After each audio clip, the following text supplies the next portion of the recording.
Donc pour poursuivre le cycle des conférences organisées dans le cadre de ACT et sur le thème de l'eau, cette fois nous allons vous parler de l'ORE, l'obligation réelle environnementale.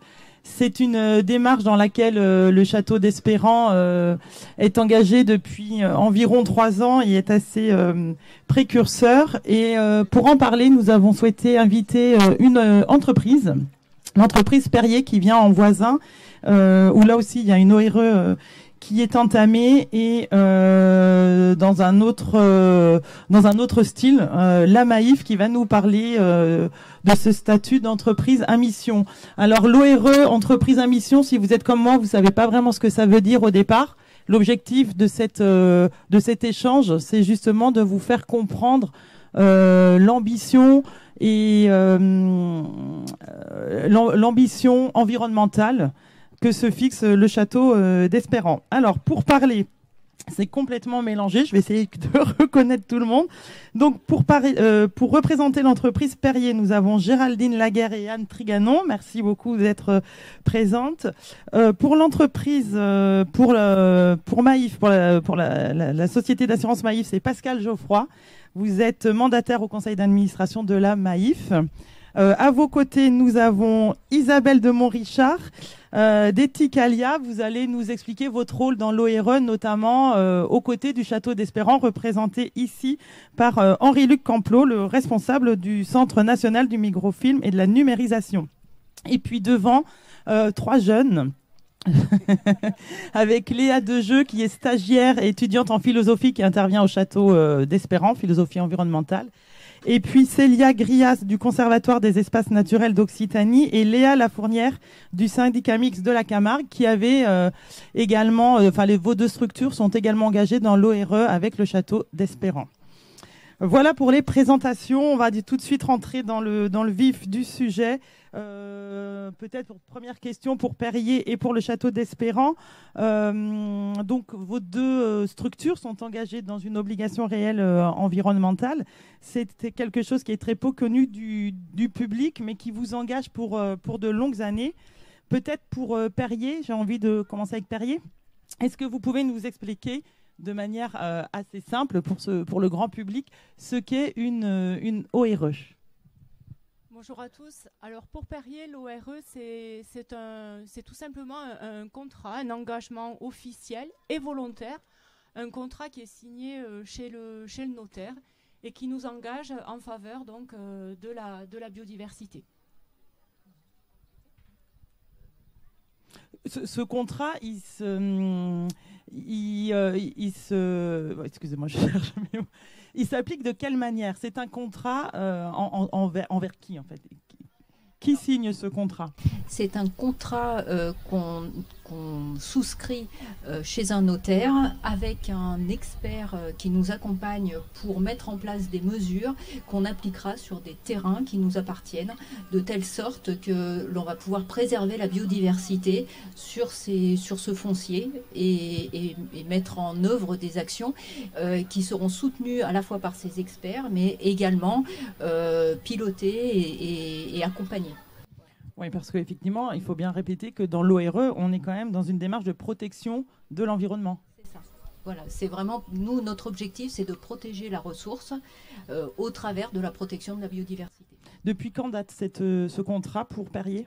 24 février 2021. D'accord. On vient de passer les 2 ans de cette ORE.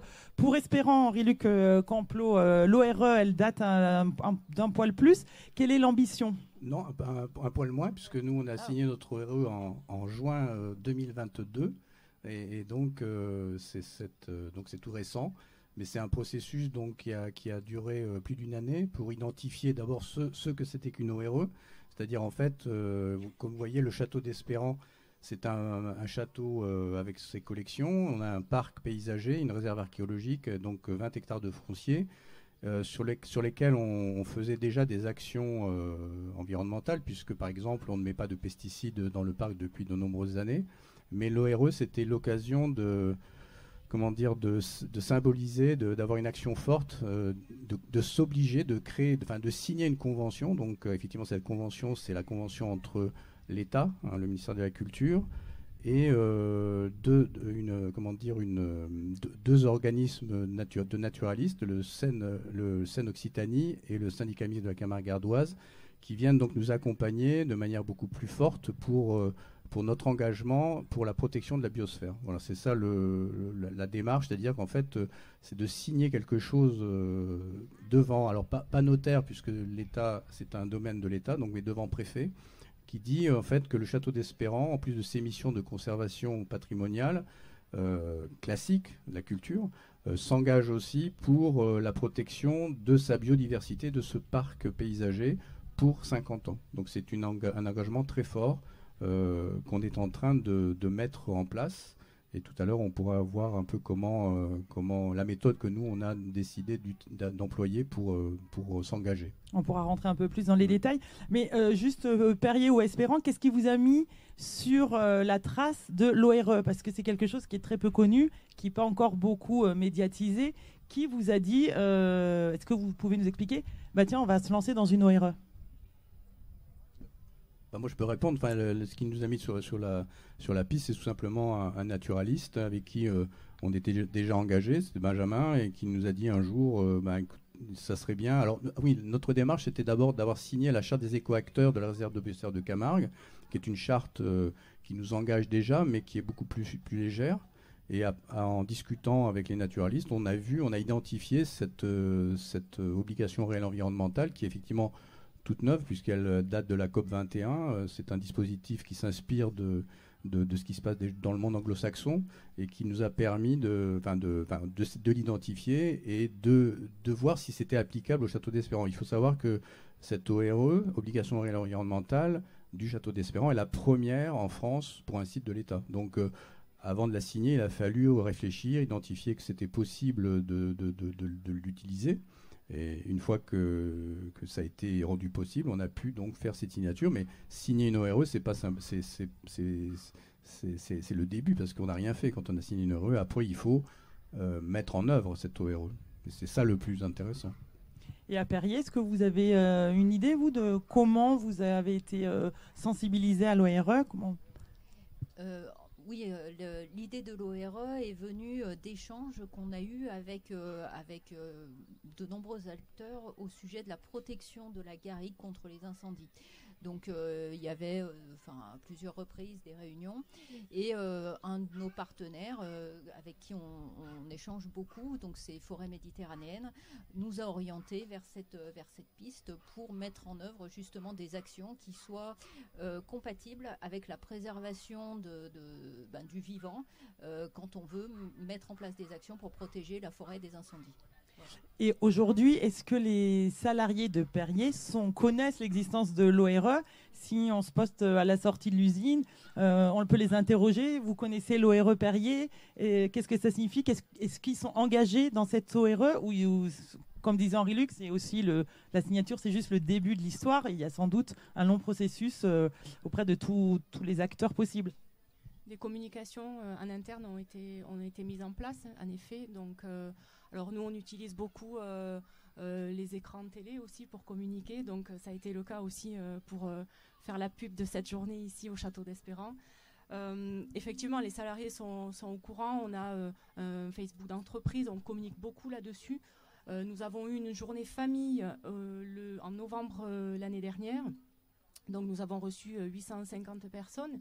Et là, Henri Luc était présent avec toute son équipe pour justement mettre en lumière cet outil ORE auprès de l'ensemble des familles. Elles ont compris, les familles, ou c'est quelque chose qui va demander du temps? Ça va demander certainement un petit peu de temps, mais voilà, c'est important d'expliquer. Et puis, c'est aussi notre rôle de promouvoir un peu cet outil. Alors, on va y revenir. Comment associer les partenaires de votre entreprise, du Château d'Espérant, à l'ORE.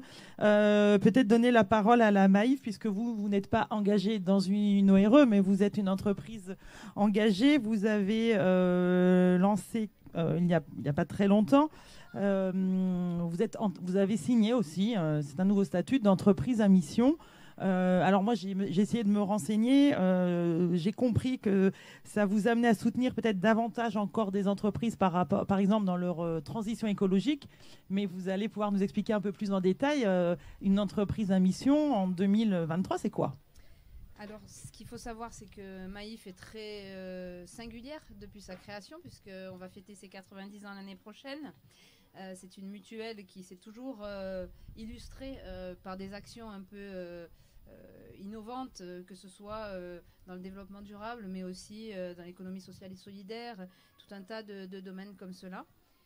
Maïf était aussi engagé depuis 2003 sur une démarche RSE, donc naturellement, quand la loi Pacte est passée en 2019, donc cette loi, ce plan d'action pour la croissance et le développement des entreprises a été voté.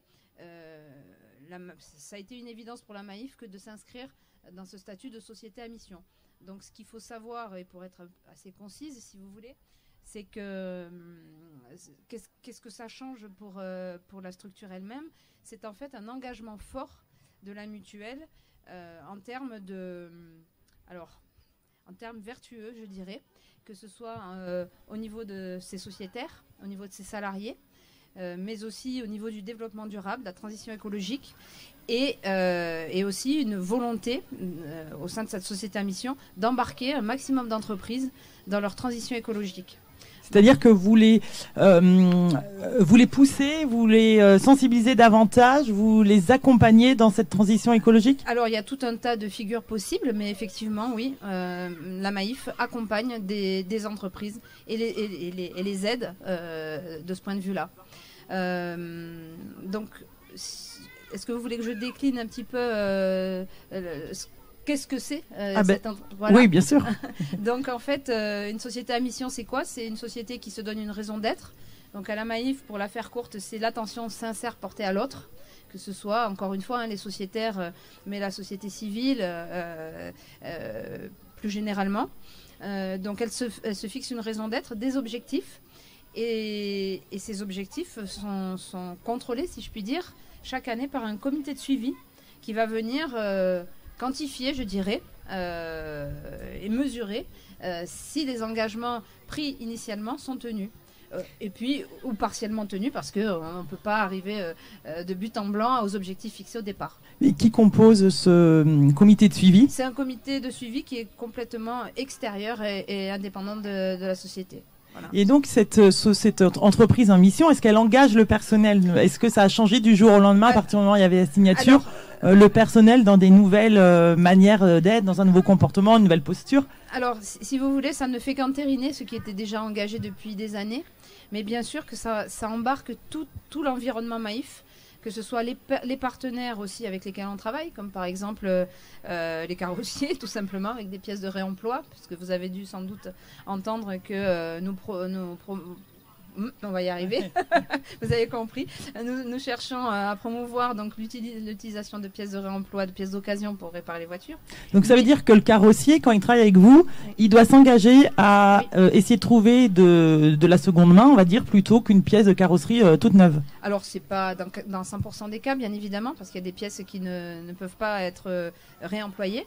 Mais effectivement, oui, il y a un engagement fort donc qui fait évoluer l'activité de ces partenaires-là. Après, vous me parliez des salariés de la mutuelle.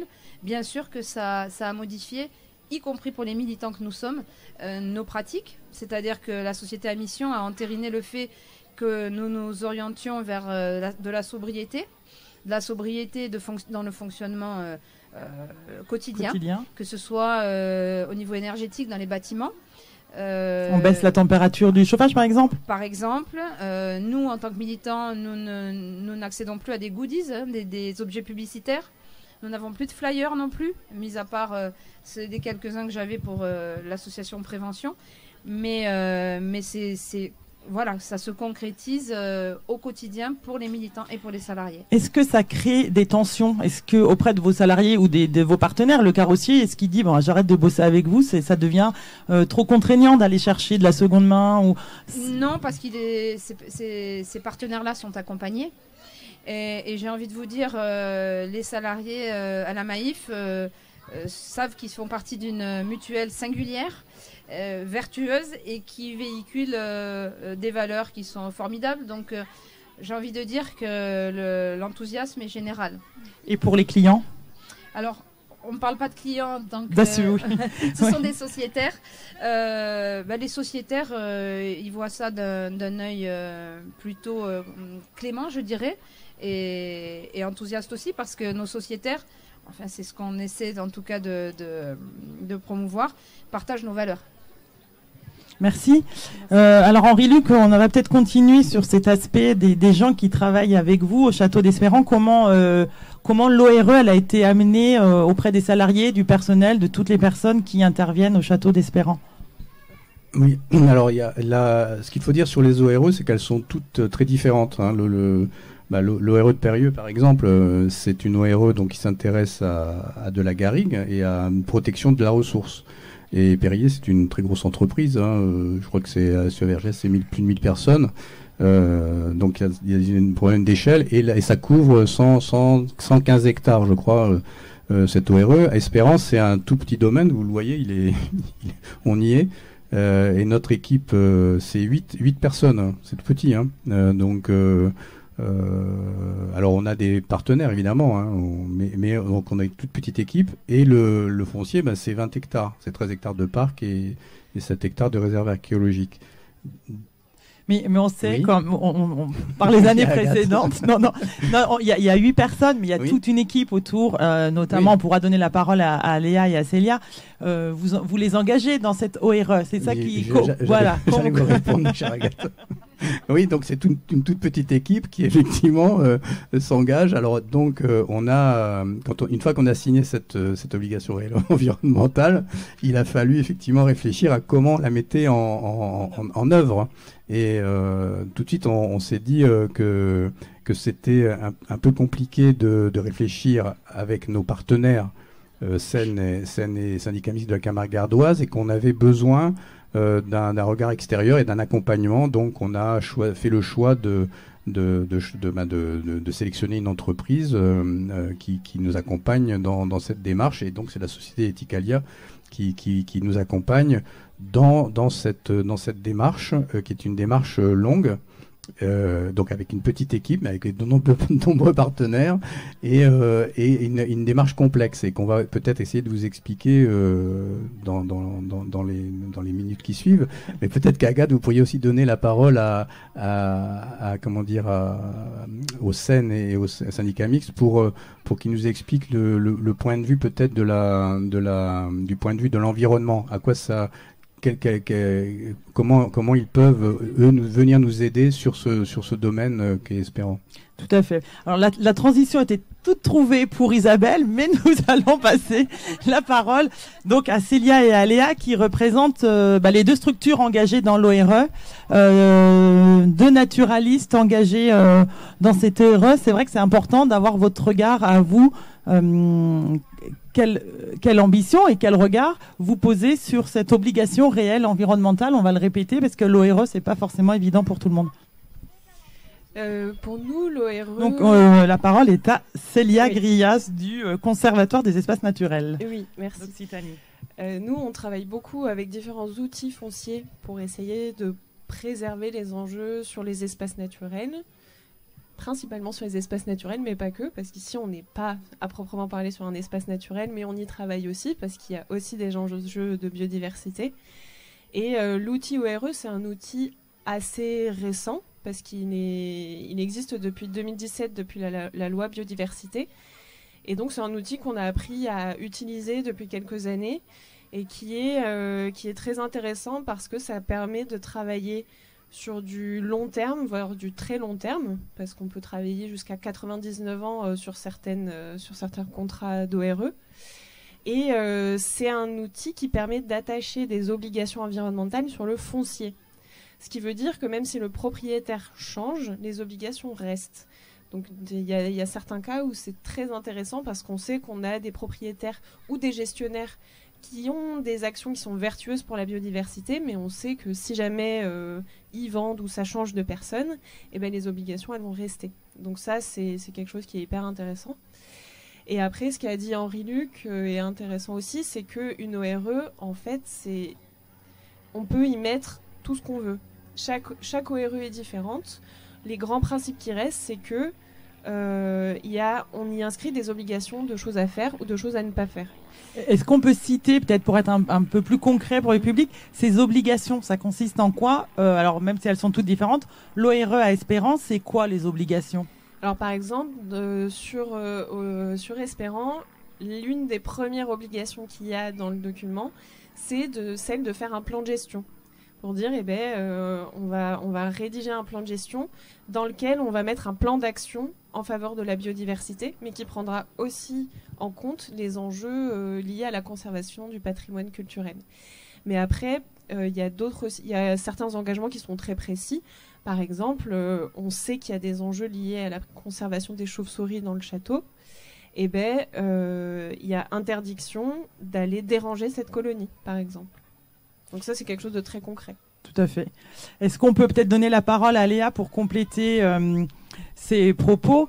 Léa, on s'était rencontrés cet été pour travailler justement sur l'ORE et vous nous disiez, avec Célia d'ailleurs, que votre regard à vous de naturaliste, dans le cadre de l'ORE, ne serait peut-être pas forcément le même que la paysagiste. Peut-être qu'on aurait à un moment des points de vue différents en fonction de qui on représente dans cette ORE. Et c'est aussi là toute l'importance d'une ORE, c'est de mettre autour de la table des gens qui n'ont pas forcément un intérêt commun. Oui. Contrairement au SEN, le syndicat mixte Camargue-Ardoise est uniquement engagé dans l'ORE avec Espérance. C'est la première fois que la structure aussi s'engage dans ce type d'engagement. Donc c'est quelque chose qui était nouveau, qu'il a fallu aussi découvrir, appréhender et un petit peu peut-être ce regard extérieur de la structure par rapport au SEN, c'est justement s'est rapidement rendu compte qu'il y avait plusieurs points de vue qui pouvaient se confronter parfois ou se concilier dans d'autres circonstances. Et tout l'intérêt d'avoir sollicité le bureau d'études Ethicalia, c'était justement de trouver comment concilier les différents enjeux, donc nature et culture, qui sur cet espace-là peuvent se contredire ou aller dans un même sens. Alors Isabelle, là, parfait. Vous êtes trop fort sur les transitions. Donc Isabelle, vous représentez Ethicalia et donc vous accompagnez toute l'équipe d'Espérant et tous les partenaires dans cette ORE. On a envie de vous demander quel est votre rôle dans cette ORE. Merci. Oui, donc j'ai cette chance effectivement d'accompagner toute l'équipe d'Espérant. Alors, il faut imaginer que on a beaucoup de choses à concilier ici. L'ORE doit respecter effectivement la raison d'être du site qui est d'abord la préservation et la transmission d'un patrimoine culturel, mais avec cette nouveauté qui est de mettre la biodiversité au cœur des préoccupations. Donc on avait déjà un groupe projet que vous identifiez, où on a donc des naturalistes, notamment Léa et Célia. On a l'équipe qui est représentée notamment par Henri Luc, mais on a aussi Frédéric qui est là pour parler au nom du parc. Le parc tel qu'on peut l'apprécier, c'est-à-dire comme un patrimoine qu'on doit transmettre aussi. C'est pas tant sur sa dimension biodiversité que sur son aspect paysager. Et on a aussi Anaïs qui est architecte au Bâtiment de France et qui est là en tant que conservatrice du château et des collections. Donc ça, c'est le groupe projet qui porte en fait l'ORE. Mais il a fallu aller plus loin en se disant finalement, puisqu'on doit on peut en faire un peu ce que l'on veut en fonction de nos enjeux. Et les enjeux sont différents effectivement pour Perrier par rapport à Espérant. L'idée, c'était de se dire, il faut que la démarche, la méthode que l'on va inventer et que l'on va déployer doit ressembler au site. Et le site, c'est pas un hasard si on est là, c'est que c'est un site qui est dans notre patrimoine. C'est le ministère de la Culture. Il appartient à tout le monde. On est un petit peu chez soi ici. Et finalement, est-ce que l'ORE n'est qu'un sujet d'experts ? Les experts, on les a, c'est le groupe projet. Et si on a besoin d'une étude spécifique, que ce soit pour les collections ou que ce soit sur la biodiversité, on est en capacité de le faire. Mais finalement, le château d'Espérant et son parc, ce n'est pas que ça. C'est aussi des personnes qui le connaissent depuis toujours, des générations qui sont passées ici, des personnes qui ont un attachement émotionnel au lieu. On a des artistes qui passent en résidence chaque année et qui amènent là aussi une nouvelle facette, un nouveau regard sur le site. Donc l'objectif, ça a été de se dire que on allait mettre carte sur table et que finalement on allait ouvrir les questions qui se posent à l'intelligence collective. Et on a pris le parti pris, un peu risqué parce que on sait d'où on part mais on n'a aucune idée de là où on va arriver, mais de se dire on va réfléchir tous ensemble. Et du coup, on a invité aussi bien des experts, des archéologues, des grands experts de la conservation, des naturalistes qui ne font pas partie du groupe projet, mais aussi des habitants, des associations, des artistes, des personnes qui, pour une raison ou pour une autre, à un moment donné, se sont sentis concernés par le lieu. Et on a pu animer comme ça 4 ateliers. Le dernier, c'était mardi dernier. Et on a pu rassembler, et ça, je peux vous le dire, c'est pas commun dans les études que l'on mène, on a quasiment 80 personnes. Donc vous imaginez, c'est une vingtaine de personnes par atelier qui se sont mobilisées et qui sont venues réfléchir avec nous, nous apporter leur perception du site et de cette vision qu'offre l'ORE, du comment je mets la biodiversité en jeu, alors que moi c'est le patrimoine culturel que je me dois de préserver. Et donc tout le monde nous a apporté voilà, sa connaissance, son ressenti, sa vision. Donc on a une matière extraordinaire qui a été partagée collectivement, puisque c'était des points de vue individuels, mais c'était surtout des réflexions collectives qui ont été menées à l'occasion de chacun de ces ateliers. Donc, on a une matière inouïe. Heureusement, on a été enregistré, donc on a gardé les traces. On a bien sûr toutes les productions écrites aussi. Et à partir de ça, eh bien, on est en phase là de pouvoir poser ce que sera le cadre de gestion, aussi bien les valeurs, comment on peut réécrire les valeurs du site, du fait de cette vision, ce vers quoi on va. On a ce plan de gestion dont parlait Célia, où on commence à le sentir concrètement, que ce ne sera pas qu'un boulot de naturaliste, il va falloir plusieurs regards, plusieurs expertises là aussi. Donc les choses commencent à se préciser et finalement, comme a pu le dire une certaine artiste, il faut avoir confiance dans le process de l'intelligence collective, même si parfois on a un peu le vertige. Et finalement, on se rend compte qu'on est sur des rails qui sont vraiment intéressantes et qui nous amènent effectivement vers un projet commun. Oui, parce que ça pourrait donner le vertige d'avoir 80 personnes qui viennent s'exprimer sur Espérant. Ce qu'on comprend à travers ce que vous dites, c'est qu'en fait, cette ORE, elle va être en constante évolution. C'est le début de l'histoire, mais il n'y a rien d'écrit là. Pour l'instant, il n'y a rien d'écrit. Il y a beaucoup de matière, effectivement. Il y a déjà des engagements dans le cadre de la convention de l'ORE, mais c'est comment chacun de ces engagements, on va pouvoir les mettre en œuvre de manière plus concrète, où là, quand même, on a pu effectivement récolter les différents points de vue, les différentes réflexions, et on commence à avoir effectivement la connotation que ça va prendre, et on a des pistes très très claires, des idées d'outils assez innovants. On sait qu'il y a une dimension expérimentale aussi qui se dessine quand les réponses ne sont pas évidentes. Donc voilà, je ne peux pas en dire plus parce qu'il va y avoir un gros travail d'analyse. Oui, et là en fait on est dans la phase d'analyse où voilà, on a tout reçu et maintenant il va falloir effectivement que l'on assimile toute cette matière pour pouvoir effectivement en sortir quelque chose de cohérent. Et c'est pour ça aussi, je tiens à le préciser, que nous avons eu besoin d'un peu plus d'aide que simplement ce que moi j'étais en capacité d'apporter. Et c'est pourquoi vous avez fait appel à Léa, philosophe en environnement, tu t'expliqueras mieux, mais qui du coup apporte un sérieux coup de main parce qu'effectivement, on a vite fait aussi en plus de rentrer dans des dimensions et dans des considérations à la fois opérationnelles, mais hautement philosophiques. Oui, tout à fait, Léa, c'est peut-être le moment de prendre la parole. Pourquoi quel est ton rôle, toi, en tant que stagiaire et étudiante en philosophie environnementale dans cette ORE? Qu'est-ce que tu apportes à l'ORE? L'idée, du coup, avec toute cette matière, c'est d'apporter un petit peu une méthode de sciences sociales et de philosophie de terrain, c'est-à-dire de voir comment ça se passe, de voir comment les acteurs s'approprient un petit peu les enjeux, parce qu'en fait, des fois, il y a des acteurs qui viennent et qui découvrent un petit peu en même temps, pendant l'atelier, ce qui va se passer. Et mon travail il consiste à analyser, en fait, quand on a analysé ce qui s'est passé, analyser les entretiens qui ont été réalisés aussi avant les 4 ateliers, et donc toute la matière qu'il y a eu pendant les ateliers pour en tirer justement les principes et les valeurs. Donc ça, c'est un travail qui se fait à l'issue des 4 ateliers, mais qui s'est aussi fait un petit peu dans le processus. Donc entre l'atelier 1, 2, 3 et 4, il y a eu une évolution à chaque fois, et ça a permis justement de préciser au fur et à mesure, de tisser les valeurs de ce projet d'ORE.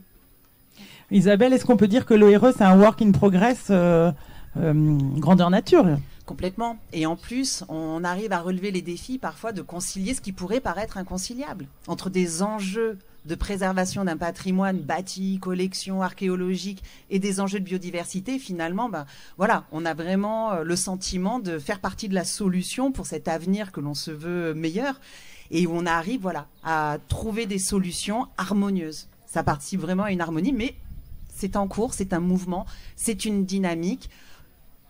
Et du coup, ce n'est que le début, comme disait Henri-Luc. Alors peut-être aux trois représentants d'Espérant, de la Maïf et de Perrier, il y a quand même une question que j'ai envie de vous poser.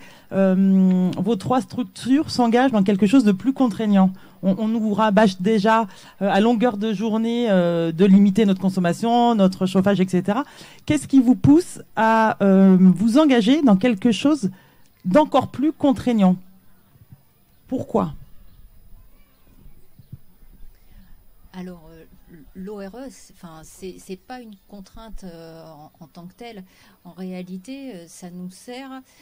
L'ORE sert à donner de la valeur à ce qui est vivant. Vous ne le percevez pas comme une contrainte, pas du tout. C'est pas une contrainte parce que finalement, le foncier a une valeur, mais ce qui vit sur le foncier, ça a une valeur aussi. Et ça, il faut absolument le faire, le préserver, le faire prospérer, parce que c'est un patrimoine. Donc, c'est pas plus une contrainte qu'entretenir un bâtiment quand on habite une maison pour que ça reste en bon état. Et c'est ça qui est important. Est-ce que, par exemple, les agriculteurs qui sont autour de vous, qui travaillent avec vous, sont engagés dans cette ORE? Et est-ce que pour eux, c'est pas un peu contraignant? Est-ce qu'ils sont dans une démarche très positive là-dessus? Alors, l'agriculteur, parce qu'on en a un sur cette ORE, est complètement partie prenante et ça fait partie de son activité puisqu'il a un élevage caprin et que c'est cet élevage qui va débroussailler la garrigue et qui donne en fait finalement à manger à ses chèvres et on définit les parcours avec lui pour entretenir la garrigue le mieux possible, mais il est partie prenante de cette ORE. C'est du gagnant-gagnant pour lui. Voilà. À la Maïf, comment ça se passe? Est-ce que vous avez cette sensation de contrainte renforcée? Alors, il est vrai que c'est une contrainte renforcée, mais j'ai envie de vous dire le mot urgence. Voilà, on n'a plus le choix. Si certains pensent et mettent la tête dans le sable en faisant fi de ce problème de changement climatique, c'est de l'inconscience. Donc, à contrario, tout le monde à la Maïf a bien conscience de cette urgence et de ce train à prendre et on a déjà un petit peu raté le train. Donc, oui, c'est une contrainte, mais nécessaire et indispensable. Est-ce que vous avez une idée du nombre d'entreprises à mission aujourd'hui sur le pays? C'est quelque chose de très développé. Je ne voudrais pas dire de bêtises. Mais c'est pas un phénomène qui embarque tout le monde, ça c'est certain. C'est encore quelque chose de récent. Oui. Et pour Espérant, cette notion de contrainte, ou en tout cas d'essayer de rassembler autour d'un même projet des gens qui pourraient ne pas avoir les mêmes intérêts, comment c'est vécu? Bon, en fait, oui, c'est clair, c'est une urgence aussi. Je pense qu'il y a cette notion d'urgence quand on est dans le parc. Il y a des cèdres, vous voyez, il y a beaucoup d'essence et l'essence dominante c'est le cèdre et le pin. Et si vous vous promenez dans le parc, vous verrez qu'il y a beaucoup de cèdres, en fait, des grands cèdres qui meurent. En fait, ils meurent parce que ils ont eu une succession de sécheresses ces dernières années et qui se retraduisent sur ces cèdres qui meurent. Donc on a bien là autour de nous la conséquence de ce qui se passe au niveau en tout cas du réchauffement et du manque d'eau. Donc ça c'est sûr. Après l'obligation environnementale, en fait c'est une contrainte. Est-ce que c'est une contrainte? En fait, c'est déjà nous ce qu'on dit, c'est qu'on veut mettre le vivant au cœur de notre action. C'est-à-dire que on veut changer de posture en fait. Moi personnellement, quand je suis arrivé sur ce site, c'est un naturaliste qui m'a éveillé en fait parce que en fait je suis parti avec lui dans le parc et il se trouve qu'il cherchait lui des petits insectes. Et je me suis aperçu, avec lui, que finalement ce parc, moi je ne voyais que comme un beau lieu, un bel espace architectural, en fait, il était peuplé de milliers et de millions d'animaux que je ne voyais pas dans la terre, surtout les insectes, mais aussi dans le ciel, parce que la nuit, par exemple, il y a je crois que c'est à 100 mètres, enfin à 50 mètres, il y a tout un tas d'insectes qui volent et qui sont présents, et ça, on les voit pas. Donc, en faisant cette action de parler du vivant, en fait, ça nous éveille à ce que l'on est vraiment nous vivants parmi les vivants, quoi. Donc, c'est cette notion-là qui n'est du coup pas une contrainte, c'est simplement une prise de conscience de notre réalité sur Terre, hein, tout simplement. Donc, et ça fait peut-être entrer Espérant aussi dans une autre dimension, puisqu'aujourd'hui, c'est quelque chose que vous pouvez transmettre au public, et on en est tous la preuve aujourd'hui. Oui, alors là c'est la mission de cœur aussi d'un site comme Espérant. C'est un lieu ouvert au public, un lieu pour la transmission des savoirs, un lieu pour les enfants.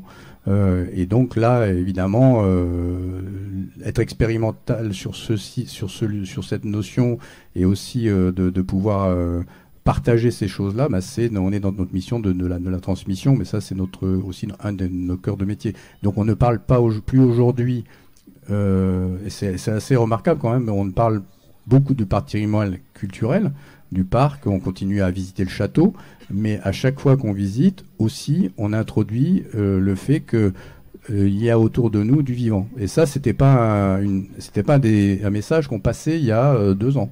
Je ne sais pas si vous pourrez nous le dire, mais comment c'est vu de Paris, du ministère de la Culture, qu'un château plutôt centré sur la conservation du patrimoine se lance aujourd'hui dans un projet de telle envergure où on met le vivant en avant? Écoute, en fait, ça a pas mal bousculé de choses, parce que, mais en fait, ça a été quand même très très bien accueilli, et moi ça m'a beaucoup rassuré sur nos institutions finalement, puisque nos institutions aussi se rendent compte qu'il y a une problématique environnementale et qu'elles sont là aussi pour accompagner, donc il n'y a pas eu de blocage. Mais par contre, c'est vrai qu'on peut rencontrer des collègues qui ne comprennent pas trop pourquoi finalement on ferait attention à des chauves-souris dans un patrimoine, parce que bon, le plus important c'est la charpente, et non, en fait le plus important c'est la charpente et les chauves-souris qui logent, et donc c'est de la recherche de compromis. En fait, ces compromis, ils existent, on les trouve très facilement à partir du moment où on décide, à vos souhaits, Agathe, à partir du moment où on décide de réfléchir, en fait. C'est très facile de trouver des solutions. Si on dit que le vivant est là, il faut le protéger, on trouve des solutions. Mais si on l'ignore, on ne cherche pas de solution, en fait. Oui, encore faut-il le savoir, effectivement. Oui, voilà.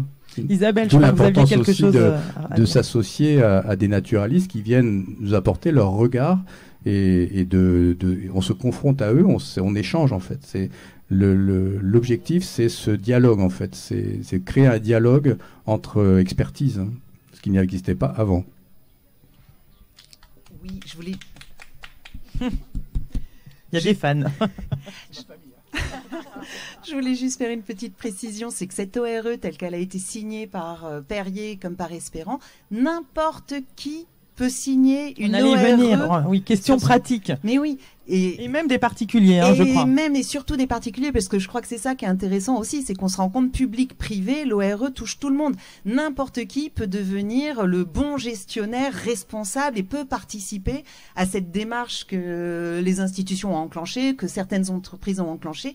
Mais donc cette responsabilité, elle est individuelle et collective. Et du coup, le challenge, c'est de ne pas concevoir l'ORE comme « Oh là là, encore des contraintes, est-ce que ça ne va pas baisser la valeur de mon bien ?» Pas du tout. Au contraire, je pense qu'un foncier auquel on a associé une ORE donne encore plus de valeur à ce bien, que ce soit de l'espace naturel, que ce soit du bâti, que ce soit un jardin en ville ou des terres agricoles à la campagne, peu importe.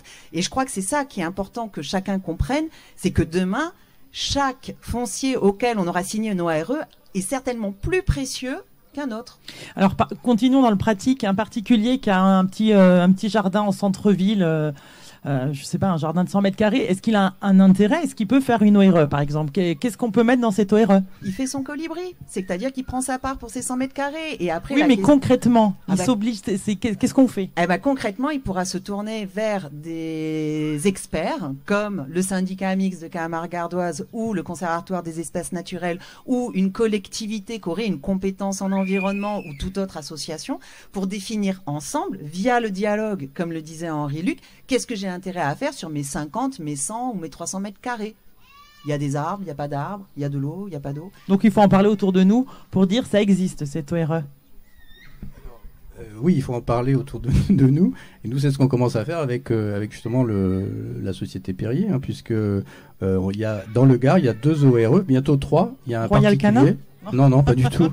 Il y a un pourrait, hein. Oui, il y a un particulier, Cyril Sabran, qui lui c'est vraiment un particulier. Il se trouve qu'il est naturaliste, mais il a 2 hectares de terrain qu'il va mettre très prochainement en obligation réelle environnementale. Donc dans le Gard, dans le sud du Gard, il y aura 3 ORE. Et l'idée pour nous, c'est de parler de ce dispositif pour justement inciter les gens à y venir, puisque ça permettrait en fait de mailler le territoire avec des espaces naturels protégés. Voilà. Alors vous êtes engagé pour 50 ans hein, ici. Alors à nous c'est Espérant. 50 ans, ça peut aller jusqu'à 90 ans. Le 50 ans c'était le maximum qu'on pouvait faire nous, mais on serait allé jusqu'à 90 ans, mais on ne pouvait pas plus.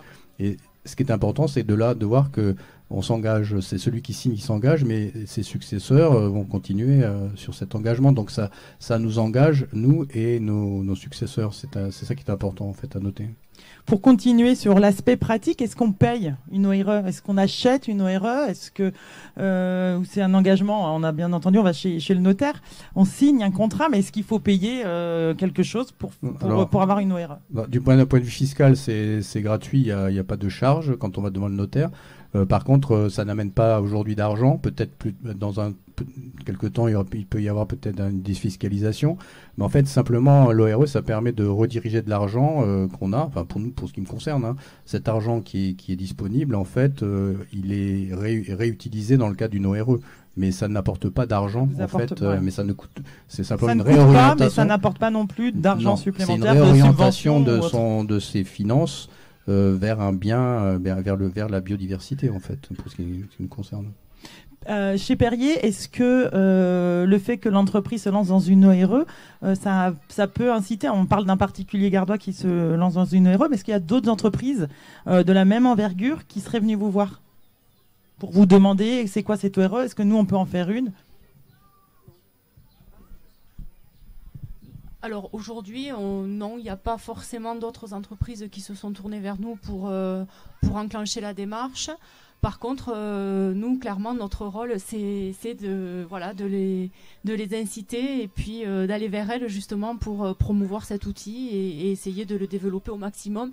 Donc on a encore de belles actions, je pense, à mener avec Henri Luc et son équipe au niveau de Perrier. Sur Perrier, vous êtes engagé pour combien de temps? On est engagé pour 10 ans. D'accord. Donc autrement dit, effectivement, si le directeur de site, par exemple, venait à changer, l'ORE est maintenue. Pour, le nouveau directeur tiendra ses engagements tels qu'on les a signés au départ. Et du côté de la Maïf, est-ce que le fait de s'engager dans l'entreprise à mission, ça a un coût? Alors ça a un coût financier, structurel, évidemment, hein, par tout ce qu'on a décrit auparavant. Après, non, ça n'a pas un coût, c'est-à-dire que les statuts de la société à mission sont votés en... Il me perturbe. Je suis assez perturbée par le bonhomme. On a de la visite, je crois. Donc les statuts sont actés par le conseil d'administration avec constitution du comité de suivi, etc. Mais non, ça n'a pas un coût financier direct pour la formalisation de cette société à mission. Est-ce que dans le cadre, je sais pas moi, d'Espérant ou de Perrier, on parle beaucoup de greenwashing, c'est un mot qui est très à la mode. Est-ce que l'ORE, est-ce qu'on pourrait vous accuser de faire de greenwashing par une ORE? Et la question qui en découle, qui suit, est-ce que c'est quelque chose qui est évalué, l'ORE? Est-ce que dans 5 ans, il y a quelqu'un qui va venir faire un constat à Espérant en disant 2023 c'était comme ça, aujourd'hui c'est comme ça, et cette évolution, elle est due à l'ORE? Est-ce qu'il y a une obligation d'évaluation ou vous allez la faire naturellement, vous n'allez pas la faire? Nous, oui, on va se fixer cette obligation, forcément. Il va falloir qu'on fixe des indicateurs avec notamment les naturalistes pour savoir les actions. Qu'est-ce que c'est que cette chose?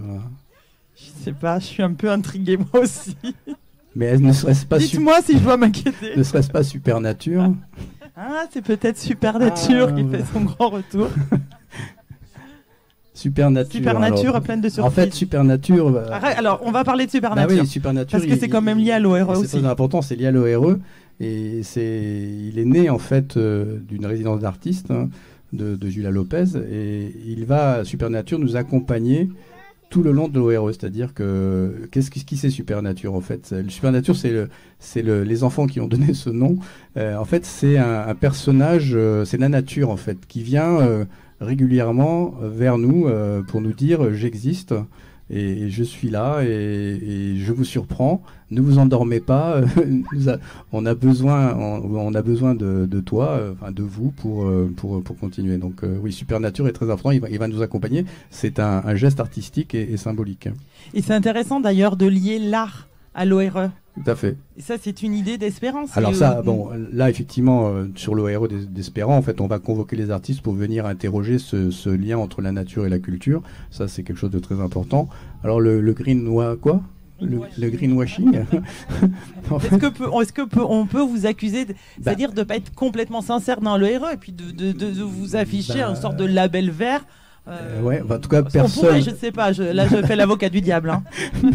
Personne nous a obligés, puisque c'est nous-mêmes qui avons décidé collectivement de s'engager sur cette obligation, qui n'en est pas une pour nous. C'est une manière, c'est un changement de posture. Donc du coup, je ne peux pas douter de notre sincérité. Donc on est vraiment sincère dans notre démarche, et l'évaluation, on la fera, et au fur et à mesure. Et puis on compte sur comme Isabelle l'a dit, on s'est ouvert sur le territoire. C'est-à-dire qu'en fait, dans notre comité, il y a nous, mais on n'est pas. Il y a d'autres gens, et ces autres personnes qui vont venir et nous diront, si on déconne, vous déconnez. Donc on attend ça. Donc on n'est pas du tout fermé, au contraire. Est-ce que vous diriez que ce qu'on vit actuellement, ce festival, il s'intègre parfaitement dans l'ORE, le festival ACT? Le festival, c'est un prolongement, effectivement. Alors, l'ORE, c'est un engagement du Château d'Espérance. Et un de ces engagements du Château d'Espérance, effectivement, c'est de mettre le lieu d'Espérance à disposition des éco-acteurs et de toutes les personnes qui se sentent investies, engagées sur ces questions de l'environnement. Donc, ce lieu est ouvert. Et c'est l'engagement de l'ORE d'Espérance. Mais il est ouvert, du coup, dans le respect de notre biodiversité. Peut-être pour Perrier, sur cette question de greenwashing aussi, est-ce que c'est un label qu'on essaye de mettre en avant, une communication verte Alors pour Perrier, l'ORE, elle est volontaire. Ensuite, cette ORE, c'est pas nécessairement un outil de communication, c'est un outil de protection. Et puis cet outil c'est une protection, finalement c'est on va dire un bénéfice partagé. Je pense que on œuvre pour préserver la biodiversité, et en œuvrant de cette façon, on préserve la ressource en eau et ça profite à tout le monde. Et est-ce que par exemple la commune, je crois que vous êtes c'est sur la commune de Vergès, Perrier, est-ce qu'elle est associée ou est-ce qu'elle a connaissance de cette ORE par exemple? Alors, l'ORE est sur des parcelles qui ne sont pas forcément sur la commune de Vergès. Elles s'étendent sur plusieurs autres communes. Les communes ne sont pas associées directement. En revanche, on a créé, en plus de cette ORE, un comité biodiversité qui vient en complément des démarches de l'ORE pour mettre des actions, avoir des actions complémentaires d'ailleurs, et qui s'étendent au-delà des territoires de Garrigues. Et dans ce comité, on invite d'autres partenaires, d'autres institutions. C'est un petit peu plus large. Alors, aujourd'hui, il n'y a pas les collectivités, mais demain, elles peuvent être présentées. C'est ouvert. Et c'est une démarche qu'on essaye de partager, en tous les cas, avec d'autres acteurs du territoire. Oui, c'est intéressant parce que ce que disait Isabelle, l'intelligence collective, elle amène aussi son lot d'évolution à un processus comme l'ORE. Est-ce qu'à la Maïf, il y a aussi ces instants où on peut réfléchir ensemble pour le coup, au statut d'entreprise à mission? Est-ce qu'il y a des moments comme ça de partage collectif, de réflexion commune? Alors, à la Maïf, on est dans ce fonctionnement, puisque notamment entre militants, puisqu'on est là aussi pour mener une réflexion politique. Cette réflexion qui remonte directement aux instances de gouvernance de la mutuelle. Donc oui, effectivement, on mène une réflexion collective au fil de l'eau sur les axes qu'on doit emprunter pour arriver à nos fins. Alors je crois, j'ai aucune notion de l'heure, mais on est peut-être un peu arrivé à la fin de cette rencontre. On n'est pas nombreux, mais s'il y a des questions sur l'ORE ou sur l'entreprise à mission, c'est le moment de les poser. Oui. Allez-y. Un grand merci à Perrier et à Espérant pour cette ORE. Je peux vous dire que même quand on n'est pas dans une OR, quand on est aux abords, on a des attentes par rapport à l'OR. Et je connais l'OR d'Espérant et de Perrier par leurs actions de communication menées depuis plus d'1 an. Moi, je représente une association de valorisation de l'environnement, du RONI en quelque sorte, et qui est menacée par certains endroits. Et ça veut dire que les membres de l'association qui connaissent l'existence de l'or de Perrier s'interrogent sur la porosité, entre guillemets, d'une OR. C'est-à-dire que sur l'écosystème vergésois, quand on s'intéresse à la biosphère, je ne vois pas comment on ne peut pas s'intéresser aussi au RONI qui passe à côté et qui est menacé, et les riverains qui veulent mener des actions en termes de connaissance de la faune et de la flore ont d'énormes attentes par rapport aux partenaires qui pourraient aider les habitants à être acteurs dans leur territoire. Donc je remercie aussi bien Espérant que Perrier d'avoir donné cette possibilité d'implication, mais par rapport à l'action culturelle, moi j'ai eu la chance il y a 3 semaines de faire un atelier d'écriture dans le château d'Espérant. Ça nous donne envie de revenir pour pas simplement parler du château, mais parler du domaine, de l'or, de la façon dont la vie, le vivant, fonctionne.